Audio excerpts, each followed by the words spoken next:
Hello!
Kinakabahan na ako.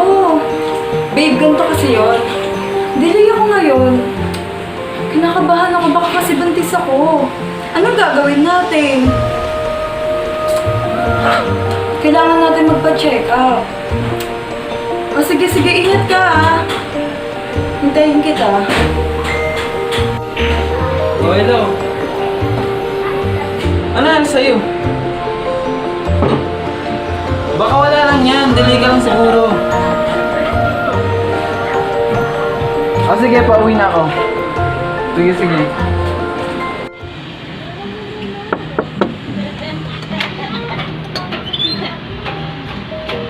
Tuloy ka.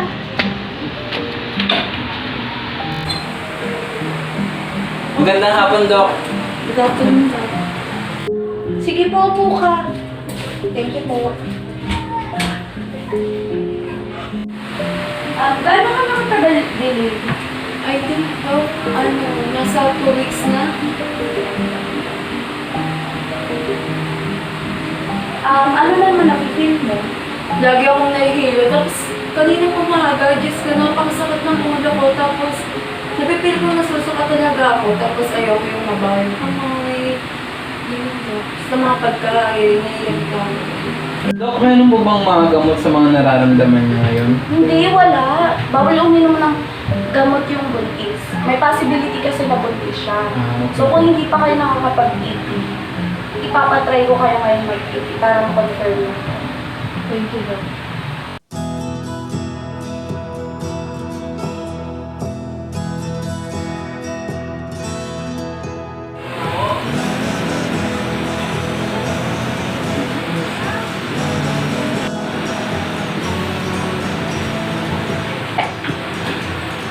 Ano resulta? Babe! Ano na? Promise, sasaya ka. Bakit? Ano na? Dalawang go eh!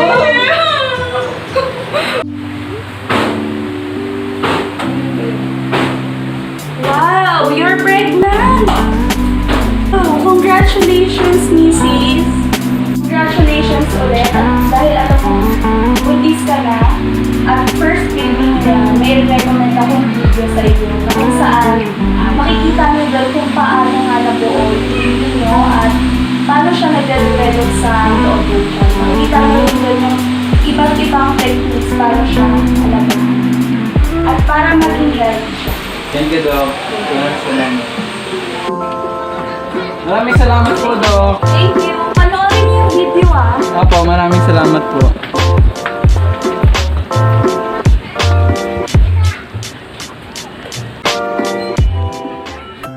What determines how child develops? What is possible to account for each and every influence that contributes to whom a child eventually becomes? We used to think of the womb as a safe place for the developing fetus, with the placenta as a barrier that kept dangerous things outside of the womb. Even when a fetus can sense a light touch, it still doesn't feel pain the way you do. And now, let's talk about genetics. Genetics is the study of heredity, biological process that gives each offspring a certain genes and later on become their certain traits.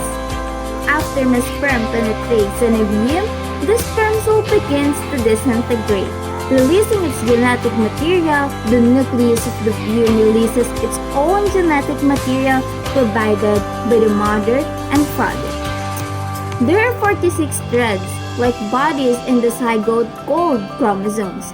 There are 22 pairs of autosomes and 1 pair of sex chromosomes, called the X chromosomes and the Y chromosomes, which determines the gender. Females have 2 X chromosomes, and males have 1 X chromosomes and 1 Y chromosomes. About 2% of the DNA provides genetic information. Each little section of the pattern of DNA is marked by a starting point and an ending point. The material between those points is called the gene. The right care for children starting before birth and continuing through childhood ensures that the child's brain grows well and reaches its full potential. The sounds, light, and flavors, in addition to the proprioceptive information of his own movement and the positive sense of touch he feels when his mother rubs her expanded belly, and all provide information that is conducted through the brain in synaptic connections. Even the process of pruning synapses begins in the womb. So, it is no exaggeration to say early experiences have enormous and lasting impact on the brain. Children are born ready to learn and have many skills to learn over many years. They depend on parents, family members, and other caregivers as their first teachers to develop the right skills to become independent and lead healthy and successful lives. How the brain grows is strongly affected by the child experiences with other people in the world. Nurturing care for the mind is critical for brain growth. Children grow and learn best in a safe environment where they are protected and from neglect and from extreme or chronic stress. External icon with plenty of opportunities to play and explore. Exposure to stress and trauma can have a long-term negative consequences for the child's brain, where areas talking, reading, and playing can stimulate brain growth. Ensuring that parents, caregivers, and early childhood care providers have the resources and skills to provide care, safe, stable, and nurturing and stimulating care is an important public health goal. We also have positive stress responses are mild and of short duration. Most importantly, a responsive adult with whom the child has a meaningful ongoing relationship buffers the child's experience and helps calm him. A tolerate stress response occurs when there is a drastic life-changing which a life-changing event rather, even such as the death of a parent, divorce, a serious illness, or maybe a natural disaster, and fetuses and very young children who lives in homes with abuse, also violence, mental illness, or substance abuse maintain their stress response much of the time. This chronic stress response is toxic to the developing brain and the influences a child's ability to attend. While some aspects of development may be strongly influenced by biology, environmental influences may also play a role. For example, the timing of when the onset of puberty occurs is largely the result of heredity. But environmental factors such as nutrition can also have an effect. From the earliest moments of life, the interaction of heredity and the environment works to shape who children are and who they will become. While the genetic instructions a child inherits from their parents may set out a road map. for development, the environment can impact how these directions are expressed, shaped, or event cycles. Clearly, genetic influence have an enormous influence on how child develops. However, it is important to remember that genetic is just one piece of the intricate puzzle that make up a child's life. And environmental variables, including parenting, culture, education, and social relationships, also play a vital role in their lives. Babe! Gusto ko ng matamis! Bigyan mo naman ako! Or kaya yung cake sa ref, kunin mo nga! Bilis! Babe, tapusin ko lang ito na asikaso ko. Ay, ito na yung gusto mong kainin ah. Thank you.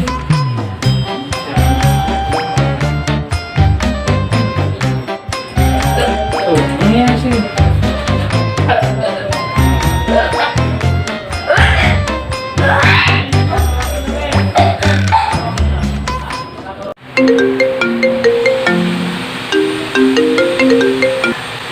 Magandang umaga, Doc. Good morning, Doc. Good morning! Kamusta ka naman po ngayon? Okay naman, Doc. Kaso nagsusuka pa din eh. I know that most of your relatives, especially your parents, has own culture, tradition, and beliefs about pregnancy. But as your doctor, I want you to give your full trust on me and follow my guide. Salty, pickled, spicy, and caffeinated food are not prohibited to pregnant women, but it must be restricted. Because in all setting, even we are not pregnant or even you are not pregnant, too much is bad. I'm pretty sure that you and your baby is in a good condition now because you have already consulted to a prenatal health care professional. It is a must that there is someone who is knowledgeable about building a family and having a baby throughout your pregnancy to assure good health of you as a mother and a pregnant woman, and of course, health of your child. Monitoring of your baby's growth and development is important to assure safe and successful delivery. A pregnant woman with good nutritional diet provide herself and of course her baby a protein, a vitamins, and a minerals that they both need. So as a pregnant woman, you must increase your usual servings of variety of foods from the 4 basic food groups to include the following. First, 4 or more servings of fruits and vegetables for vitamins and minerals. Second, of course, 4 or more servings of whole grain or enriched bread and cereals for energy. Third is 4 or more servings of milk or milk products for calcium. And finally, fourth, take vitamins for additional nutrients and protection of yourself and of course your baby. Maraming salamat po, Doc, sa mga advice nyo. Lahat po gagawin namin yun para maging healthy po ang asawa ko, pati yung baby. At dahil dyan, may i-email uli ako sa inyong video. And need nyo yung panoorin kasi makikita nyo doon yung mga factors na nakaka-apekto sa health at well-being ng mother at sa health and well-being rin, syempre, nung baby sa womb niya. Thank you, Doc. Salamat po, Doc. Thank you. Hi everyone, I am Patricia and today I am going to share with you some factors that may affect your baby's health and development. So first, we have harmful substances. So what harmful substances can cause from mother to baby? So many substances in the environment can threaten the positive development and cause disabling conditions in the fetus. For example, cocaine, cocaine use appears to be related to premature birth and smaller babies. And a mother who used cocaine prenatally show less sensitivity, angrier, and aggressive with their toddlers. So here are some effects of maternal smoking. So babies born to mothers who smoked had a first 20 to 30% increased risk of having a shortened or missing arms and legs. Second, 27% risk of having a gastrointestinal abnormalities, including problems with the throat, esophagus, colon, liver, and gallbladder. Third, 50% increased risk of being born with their intestines outside the body. Fourth, 20% increased risk of being born with a black or closed anus. And lastly, 9% increased risk of being born with a heart defect. Mothers during fertility should also avoid first, drinking alcohol, second, using multiple drugs, and third, toxins and chemicals. Now, let us proceed to the second factor that may affect your baby's health and development. So let's talk about maternal stress and anxiety. So what is maternal stress during pregnancy? Emotional experiences release hormones in the body. And if the pregnant woman is struggling with stress, anxiety, or depression, the hormones floating in her body can be damaging to her unborn baby. Anxiety.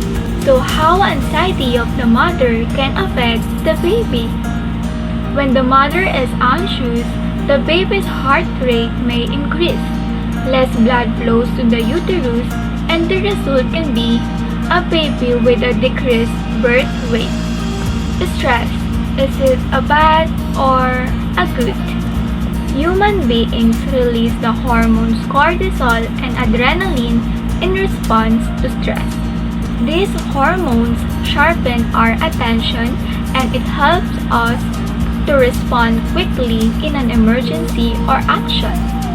However, if the stress continues over time, these hormones can be damaging and harmful to the both baby and mother. It causes health problems, poor memory and learning abilities, and also cognitive problems. Now, let us proceed to the prenatal depression.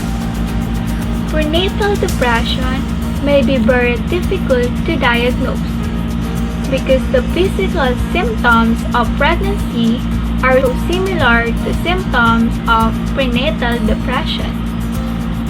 Poor appetite, fatigue, difficulty in sleeping, and mood swings are certainly common to the both depression and pregnancy. Women who are depressed during her pregnancy should be referred to mental health counseling and evaluation. And lastly, intimate partner violence. An even harder issue to think about during pregnancy is intimate partner violence and its impact on the fetus. In addition to the immediate physical dangers, the presence of domestic violence during a pregnancy may result in first, stress for the mother, with health implications for the baby. Second, delays in seeking prenatal care with health implications for the baby. And lastly, unhappiness with being pregnant, with implications for the relationship between the mother and the child. So now, let us talk about postnatal brain development. So human babies are being born after 9 months in the womb. But there are still significant developmental tasks before them. Adult protects the newborn brain by maintaining a quiet and calm environment and being responsive to the baby's needs. The messages that baby receives and processes must be given in the way that baby can understand. Touch and language are two important ways adults communicate with newborns. For touch is one of the most powerful sensory experiences for a young infant. Infants use touch to learn about the world. Sucking on objects, feeling them with their hands, and kicking at them with their feet.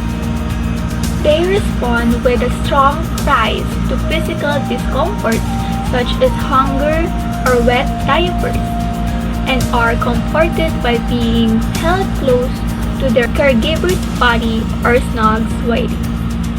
Next is language. So in order to require a specific language, the infant brain has to develop a structure that recognizes the distinctive in the child's own language and ignores other sounds. Language learning, however, is a resilient process, meaning that even under adverse circumstances, children learn some communication strategies. Always remember that pregnancy is a natural part of life that is easy to take it for granted, and taking care of your health during your pregnancy should be prioritized and very significant for the both of you and your baby.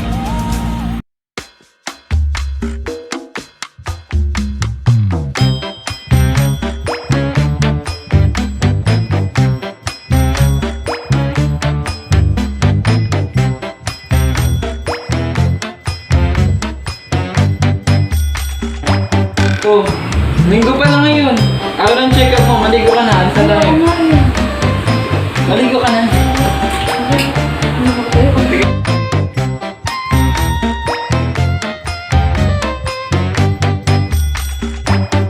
Prenatal development.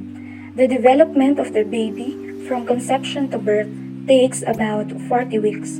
In taking about gestation or the period of pregnancy, we usually divide those weeks into 3 parts or trimester. The first trimester. Fetal development begins when the sperm cell from the father enters the egg or ovum of the mother. These two cells are different from all others in the human body, where almost all cells have 46 chromosomes or 43 pairs. The sperm and the ovum have only 23 each. This let the genetic material from the mother and father pair up to begin to create a whole new person. The second trimester. Months 4 through 6 of gestation are the time of growth and development. The fetus grows to about 15 inches and weighs about 2 pounds 11 ounces. The fetus is active about half the time, and the mother can sometimes feel the movement. The heartbeat and sometimes even crying can be heard with a stethoscope. The third trimester. By the beginning of the third trimester, the fetus could survive a premature birth, but the potential for complications is high. The brain is rapidly developing, perhaps in part stimulated by movement, light, temperature changes, and sounds.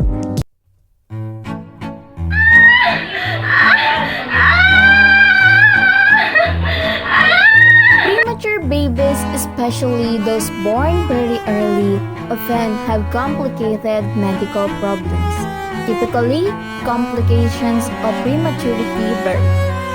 But the earlier your baby is born, the higher the risk of complications. Not all babies remain in the womb for the full gestations of 40 weeks. Infants born before 37 weeks in gestation are considered premature. There are many possible causes and outcomes of prematurity.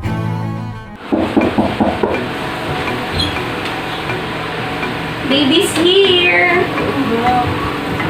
Maraming salamat daw.